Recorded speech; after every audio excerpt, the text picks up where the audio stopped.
இந்த வீடியோவை உங்களுக்கு வழங்குவோர் மாலை முரசு செய்திகள் தொலைக்காட்சியின் படிப்போம் ஜெயிப்போம் உயர்கல்வியை தேர்ந்தெடுப்பதில் உள்ள சந்தேகங்களை தீர்க்கும் நிகழ்ச்சி தினமும் மாலை 5 மணிக்கு.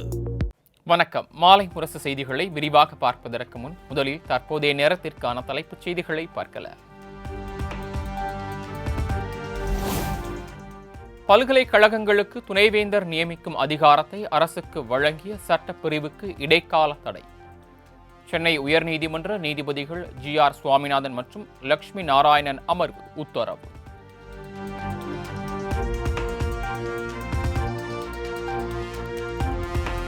துணைவேந்தர் நியமன அதிகாரம் தொடர்பான வழக்கை அவசர கதியில் விசாரிப்பது அநீதியானது என தமிழக அரசு உயர்நீதிமன்றத்தில் வாதம். அவசர கதியில் விசாரிப்பது உச்சநீதிமன்றத்தையே அவமானப்படுத்துவது போல உள்ளதாகவும் வாதம்.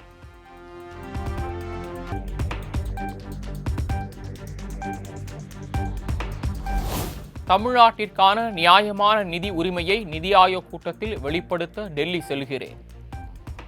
டேபிளுக்கு அடியில் காலை பிடிக்கும் பழக்கம் மாறாத பழனிசாமிக்கு இதனை கண்டு வலிப்பது ஏன் என முதலமைச்சர் MK ஸ்டாலின் கேள்வி.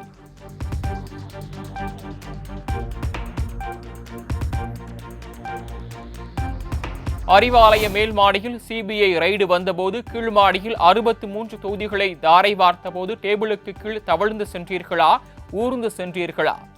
எதிர்க்கட்சியாக கருப்பு பலூன் காட்டிவிட்டு ஆளுங்கட்சியாக வெள்ளை குடை காட்டினீர்களே, அப்போது தவழ்ந்து சென்றீர்களா, ஊர்ந்து சென்றீர்களா எனவும் EPS காட்டம்.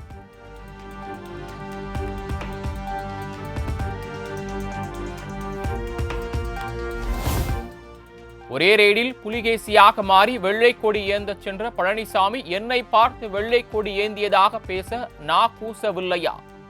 கொண்ட கொள்கையில் உறுதியாக நிற்பேன், தமிழ்நாட்டிற்கான நிதியை போராடி பெறுவேன் என முதலமைச்சர் MK ஸ்டாலின் உறுதி.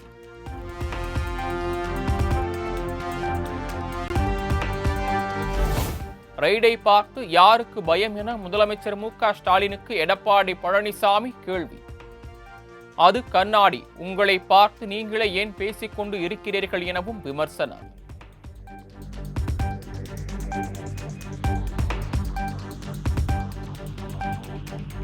திமுகவில் கோஷ்டி பூசல்கள் உள்ளதா என்பது குறித்து அறிய விண்ணப்ப படிவங்கள் மூலம் எழுத்துப்பூர்வமாக கேட்டறியும் திமுக மண்டல பொறுப்பாளர்கள் திமுக MLAக்களின் செயல்பாடுகள் குறித்து தெரிவிக்குமாறும் கருத்து கேட்பு.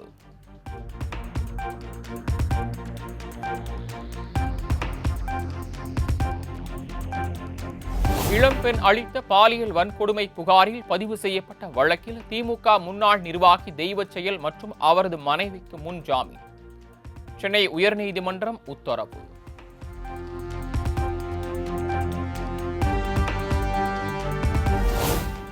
ஆக்கிரமிப்பு வீடுகள் இடிக்கப்படும். சென்னை அனகாபுத்தூர் மக்களுக்கு மாற்று வீடுகள் வழங்கப்படும். பயனாளிகளின் குடும்பத்திற்கு இடமாற்றும்படியாக ஒருமுறை 5000 ரூபாய் வழங்கப்படும் எனவும் தமிழக அரசு அறிவிப்பு.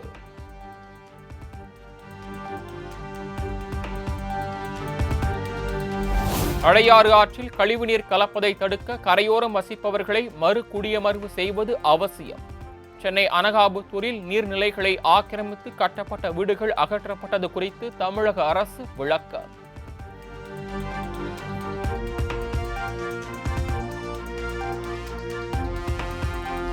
பாகிஸ்தான் உடனான சண்டை குறித்த உண்மை நிலவரத்தை விவரிக்க வெளிநாடுகளுக்கு பயணம்.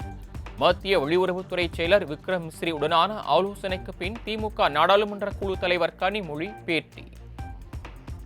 உண்மையான நிலவரம் என்ன, நம்முடைய நிலை என்ன, நிலைப்பாடு என்ன என்பதை எடுத்து சொல்லுவதற்காக இந்தியாவின் சார்பிலே எம்பிக்கள் அடங்கிய ஒரு குழு, ஃபார்மர் அம்பாசிடர்ஸ் எல்லாரும் இருக்கக்கூடிய இந்த குழுக்கள் உருவாக்கப்பட்டு அனுப்பப்படுகிறது.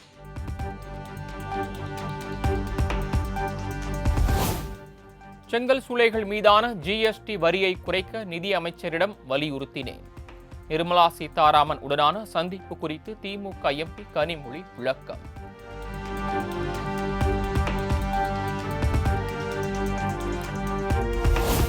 இரட்டை இலை தொடர்பான வழக்கு டெல்லி தேர்தல் ஆணையத்தில் நாளை விசாரணை. நத்தம் விஸ்வநாதன், திண்டுக்கல் சீனிவாசன் உள்ளிட்ட அதிமுக மூத்த தலைவர்கள் டெல்லி பயணம்.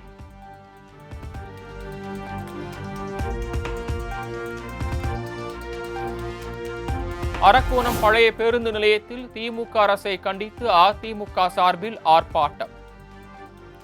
பெண்ணை ஏமாற்றி திமுக நிர்வாகி திருமணம் செய்து கொண்ட சம்பவத்திற்கு கண்டனம்.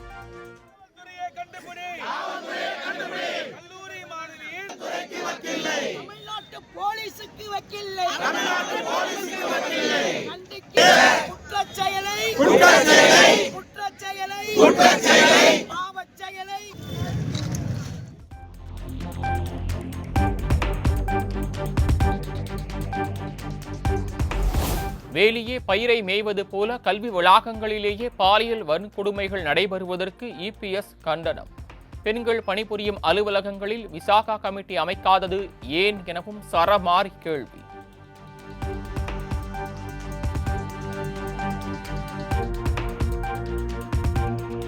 தனக்கும் அன்புமணிக்கும் இடையே மனக்கசப்பு எதுவும் இல்லை என பாமக நிறுவனர் ராமதாஸ் திட்டவட்டம்.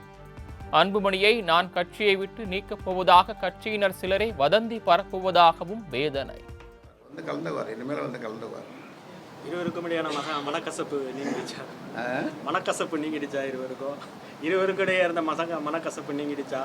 விரைவில் சந்திப்பாங்கன்னு ஐயா சொல்லியிருந்தாங்க. கசப்புன்றது இல்லை, கசப்புன்றது நம்ம எப்பொழுதும் நான் சொல்லுவதில்லை, இனிப்பைத்தான் சொல்லுவேன்.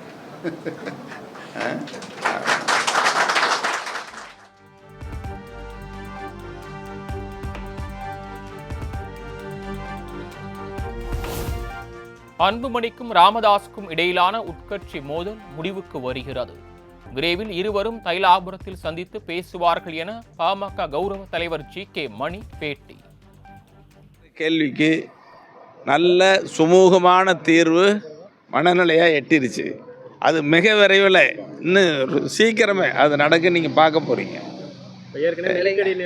அந்த நெருக்கடி நிலை அப்படின்னு சொல்கிற ஒரு சலசலப்பு நெருக்கடி நிலையெல்லாம் மாறிடுச்சு.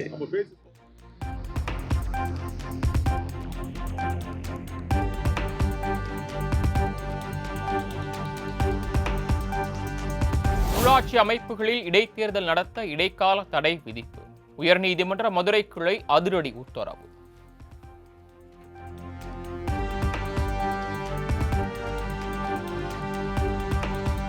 வாக்காளர் பட்டியலில் வாக்காளர்களின் புகைப்படம் இடம்பெற்றிருப்பதை உறுதி செய்ய வேண்டும். வார்டுகள் ஒதுக்கீடு குறித்த முடிவுக்கு பின் உள்ளாட்சி அமைப்புகளில் காலி பணியிட பட்டியலை வெளியிடுமாறு உயர்நீதிமன்ற மதுரை கிளை உத்தரவு.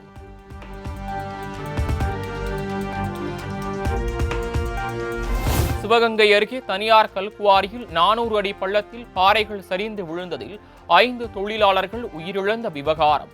மாநிலம் முழுவதும் உள்ள குவாரிகளை ஆய்வு செய்ய கரிம வளத்துறை உத்தரவு.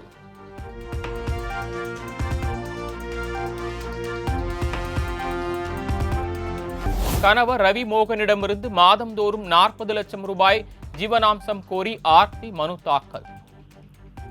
ஆர்த்தி மனுக்கு ஜூன் 12ஆம் தேதிக்குள் பதிலளிக்க ரவி மோகனுக்கு சென்னை குடும்ப நல நீதிமன்றம் உத்தரவு.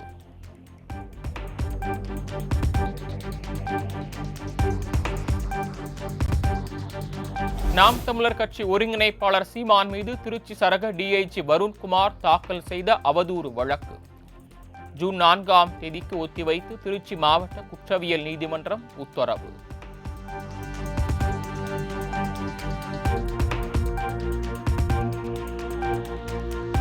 செங்கல்பட்டு அருகே அனகாபுத்தூர் ஆற்றங்கரையோரம் ஆக்கிரமிப்பு வீடுகள் இடித்து அகற்றம்.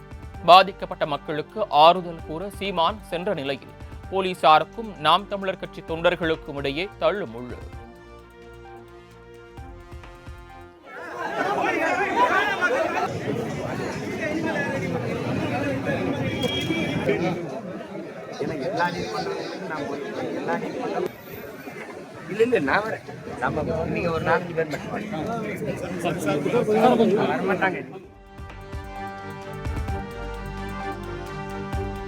விழுப்புரம் அருகே ஆற்றில் குளிக்கச் சென்ற சகோதரிகள் உள்ளிட்ட 3 நீரில் மூழ்கி உயிரிழப்பு.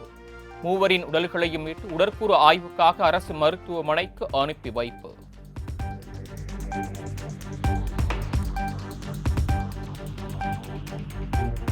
திருப்பூர் மாவட்டம் கரைப்புதூர் பகுதியில் தனியார் சாய ஆலையில் விஷவாயு தாக்கி 3 பேர் உயிரிழந்த விவகாரம். சாய ஆலை மேலாளர் உள்ளிட்ட 2 கைது செய்யப்பட்டு சிறையில் அடைப்பு.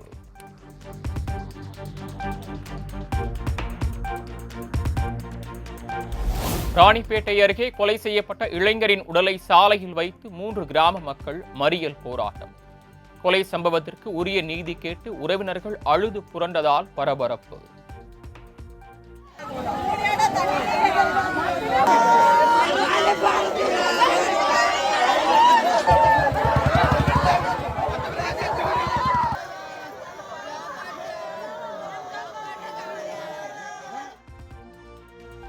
இரண்டாம் உலகப் போரின் வெடிகுண்டு சென்னை எண்ணூரில் கண்டெடுப்பு.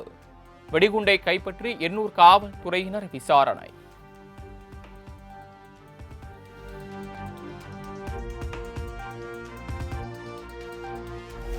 கோவை மருதமலை வனப்பகுதியில் உயிரிழந்த பெண் காட்டு யானை. உடற்கூறு ஆய்வின் போது யானையின் வயிற்றில் பிளாஸ்டிக் கழிவுகள் இருந்ததால் அதிர்ச்சி.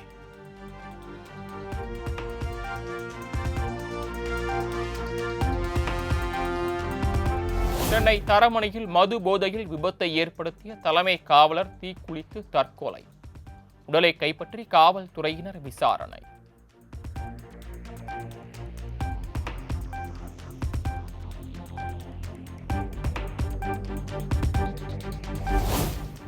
களியக்காவிளை அருகே பத்ரகாளியம்மன் கோயிலில் தங்க நகைகள் மற்றும் பணம் கொள்ளை. கொள்ளையர்கள் முகமூடி அணிந்தபடி தப்பிச் செல்லும் சிசிடிவி காட்சி.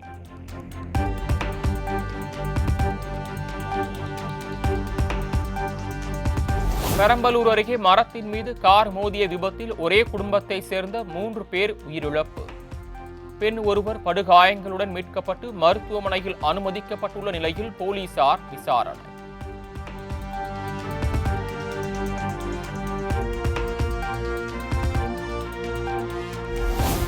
காட்பாடி அருகே அரசு பேருந்து ஆட்டோ நேருக்கு நேர் மோதிய விபத்தில் முதியவர் உயிரிழப்பு. மேலும் 2 படுகாயம் அடைந்த நிலையில் சிசிடிவி காட்சி வெளியீடு.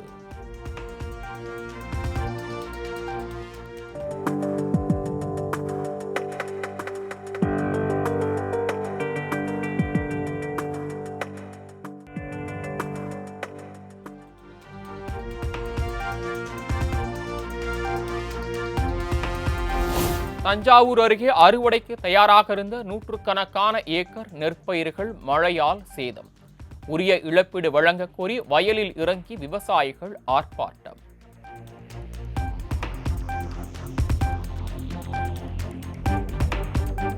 நீலகிரி, கிருஷ்ணகிரி, தருமபுரி, திருப்பத்தூர் உள்ளிட்ட 7 மாவட்டங்களில் இன்று கனமழைக்கு வாய்ப்பு. சென்னை நகரின் ஒரு சில பகுதிகளில் இடி மின்னலுடன் கூடிய மிதமான மழை பெய்யக்கூடும் என வானிலை ஆய்வு மையம் தகவல்.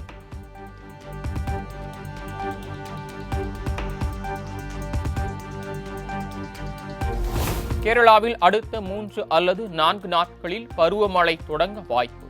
இந்திய வானிலை ஆய்வு மையம் தகவல்.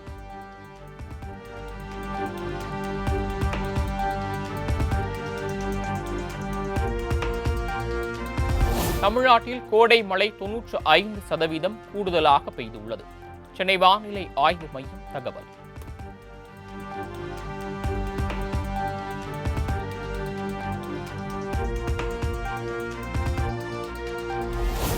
இந்தியாவில் உள்ள ஒவ்வொரு மாநிலமும் தங்களுக்கென்று தனி மொழி கலாச்சாரத்தை கொண்டுள்ளன. கூட்டாட்சி மீதான மத்திய அரசின் தாக்குதலை அனைவரும் ஒன்றிணைந்து எதிர்க்க வேண்டும் என ராகுல் காந்தி வலியுறுத்தார்.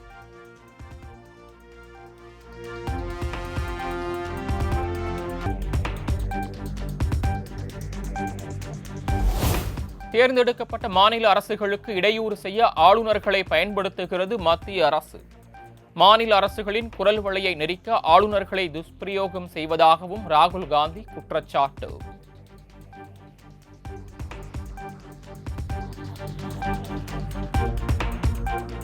வக்பு நிலம் தொடர்பாக பல்வேறு பிரச்சனைகள் எழுந்ததால் தான் புதிய சட்ட திருத்தம் கொண்டு வரப்பட்டுள்ளது.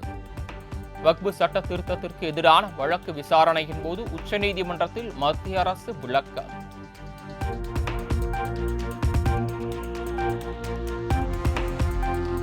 சோனியா ராகுல் காந்திக்கு எதிரான நேஷனல் ஹெரால்டு வழக்கு விவகாரம். வழக்கு தொடர்பான விவரங்களை சுப்பிரமணிய சாமியிடம் வழங்க அமலாக்கத்துறைக்கு டெல்லி நீதிமன்றம் உத்தரவு.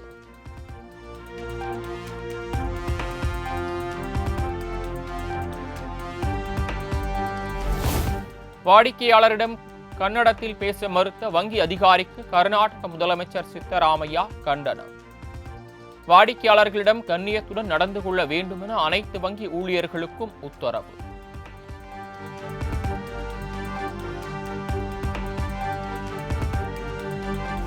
கர்நாடக உள்துறை அமைச்சர் பரமேஸ்வராவுக்கு தொடர்புடைய மருத்துவக் கல்லூரியில் அமலாக்கத்துறை ரைடு.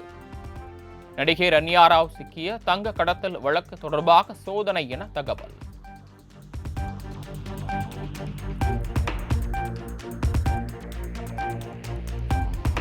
பெங்களூருவில் ரயில்வே பாலம் அருகே கிடந்த சூட்கேஸில் சிறுமியின் சடலம். சிறுமியின் உடலை கைப்பற்றி காவல்துறையினர் விசாரணை.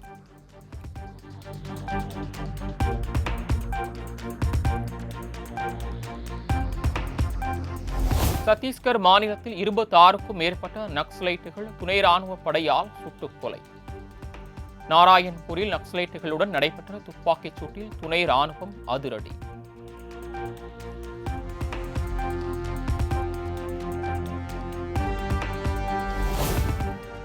தேர்வாணையம் நடத்திய எஸ்ஐ தேர்வின் மதிப்பெண்களையே பணிமூப்பு அடிப்படையாக கொள்ள வேண்டும். எஸ்ஐ தேர்வில் முதல் மதிப்பெண் பெற்ற ரஞ்சித் சிங் வழக்கில் உச்சநீதிமன்றம் தீர்ப்பு.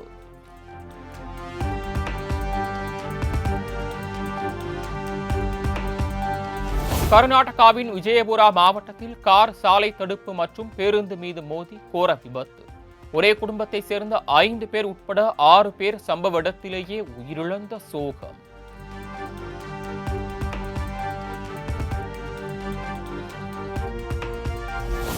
ஹைதராபாத்தில் லாரி கார் நேருக்கு நேர் மோதிய பயங்கர விபத்தில் 3 இளைஞர்கள் உயிரிழப்பு. நெஞ்சை பதற வைக்கும் சிசிடிவி காட்சி.